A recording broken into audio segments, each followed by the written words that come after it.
So the third topic is about the competitive advantage of nations. So competitive advantage is a position of strength that one organization or nation has over its competitors. So this position allows it to perform better, succeed in the market, and achieve higher growth or profits compared to others. So it's the edge that makes a nation stand out and succeed in the global economy.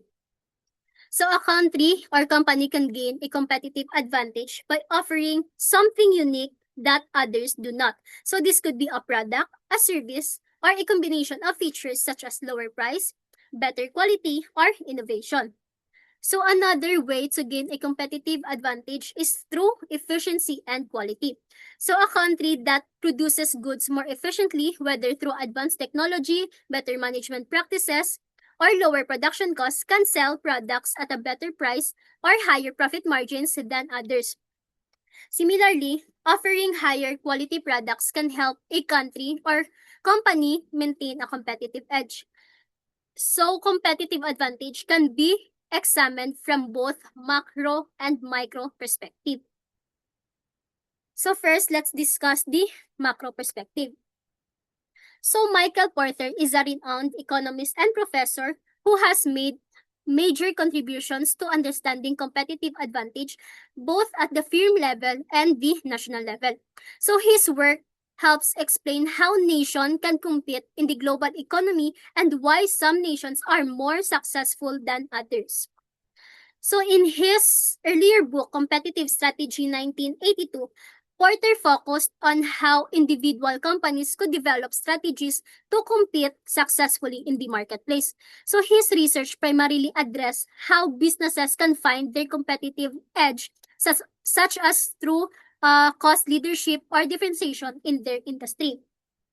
So in his later work, The Competitive Advantage of Nations 1990, Porter expanded his focus from individual businesses to nations. So he explored how entire countries can develop and sustain competitive advantages in global markets rather than just individual firms.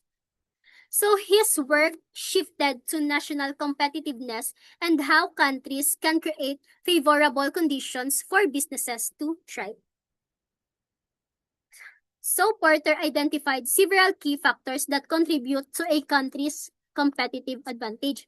The skilled labor, technology and knowledge-based, government support, and culture. So this factor combined to create an environment where companies can grow and compete internationally. So when a country develops these advanced factor endowments, it enhances the ability to its local firms to compete successfully in global markets. So these national advantages create a favorable environment that supports business growth and international success. So for example, companies from countries with advanced technological infrastructure or skilled labor often perform better on the world stage. So in conclusion, Porter's theory help us understand not how nations can achieve competitive advantage, not just individual companies. So by developing skilled labor, technology, and providing government support, nations can build strong, competitive economies that perform well in the global marketplace. So next, I'll be discussing Michael Porter's Diamond Model, which explains how some countries become more competitive in business than others. So let's start at the center, the national advantage.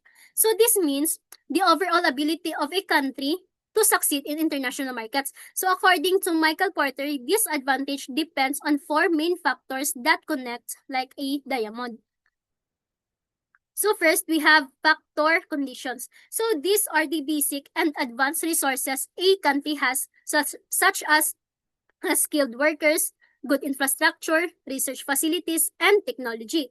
So for example, Japan has advanced technology and skilled engineers that helps them succeed in the automotive and electronic industries.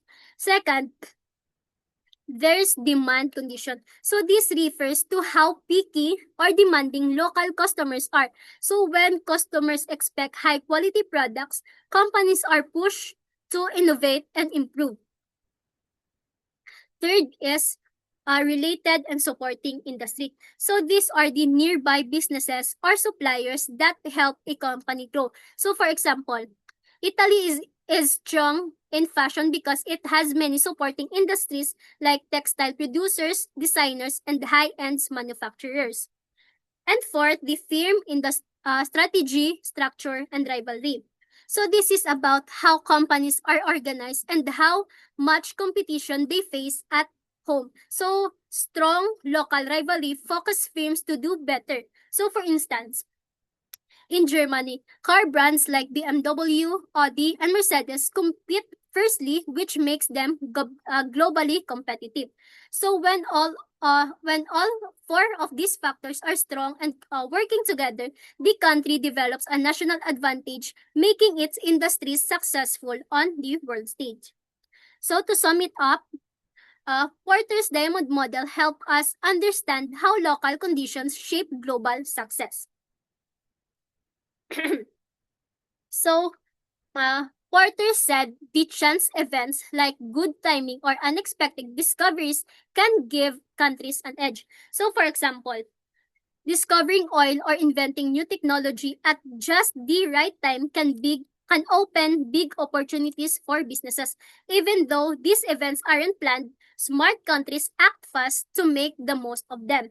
So government have a big part to play in helping companies compete globally. So they should support companies with resources and infrastructure, promote innovation by encouraging demand for new advanced products, invest in education and research that match industry needs, and encourage competition within the country so that companies keep improving. So these actions help create a strong business environment. So finally, Porter said that strategy is about finding unique ways to compete. So countries shouldn't copy others, so they should focus on their own strengths, culture, and talents to build their own path to success. So in summary, chance gives opportunities.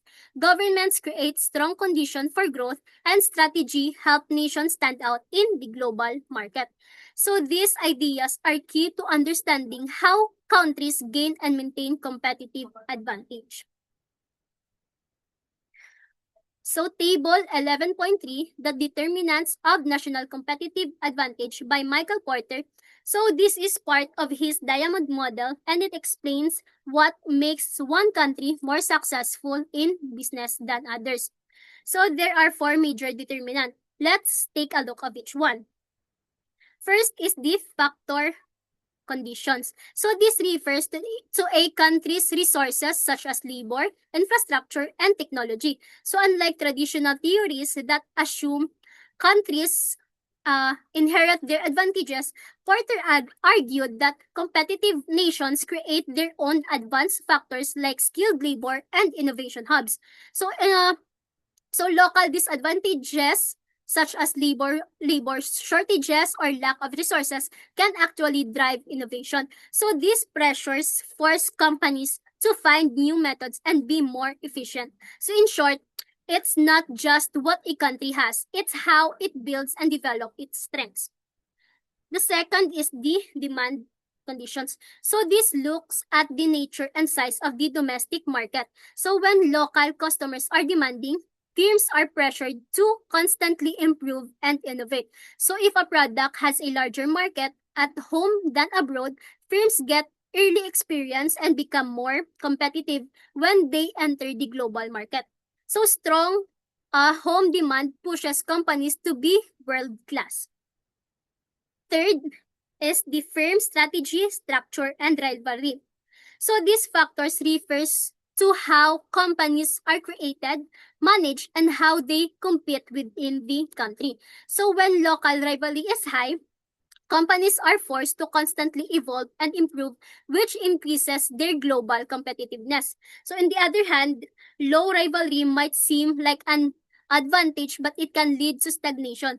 Also, the proximity of industries like suppliers or related sectors helps companies exchange ideas and develop innovation together.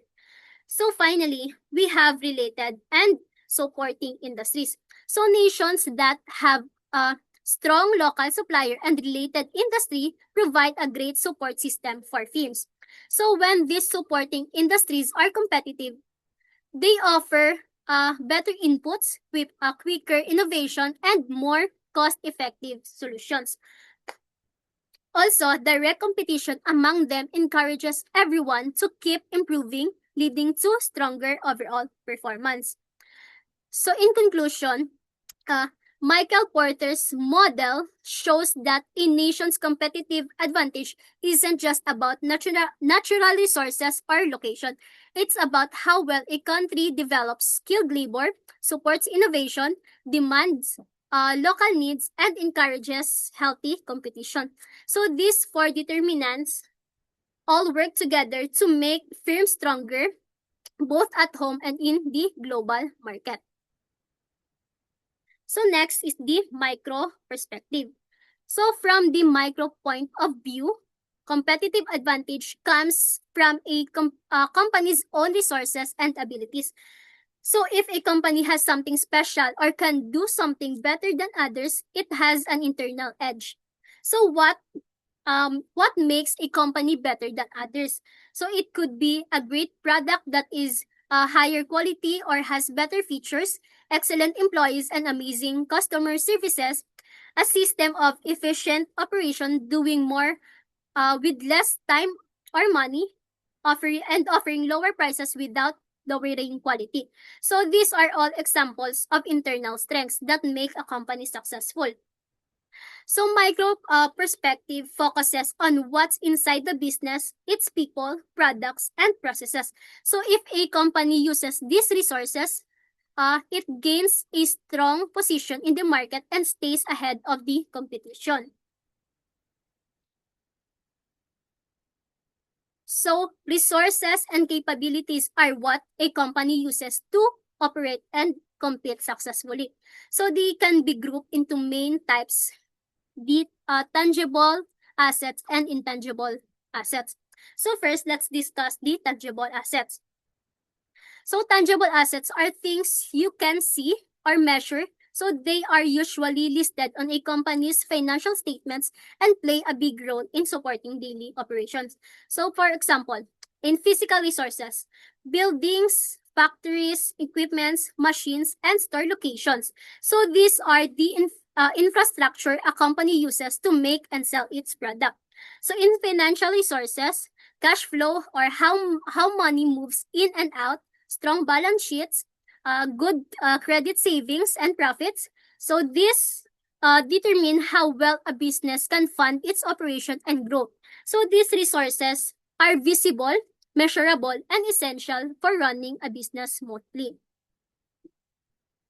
So next, we have the intangible assets. So intangible assets are not physical. You can touch them, but they can make a company very successful.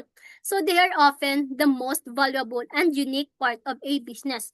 For example, human and management resources. So this includes skilled employees, effective leader, and productive teams. So a company with smart, creative and motivated people has a big advantage. So in technological and intellectual resources, so this includes patents, trademarks, brand reputation, and proprietary technologies, or the special system or inventions owned by a company. So this asset helps a company stay ahead of competitors and protect its innovation.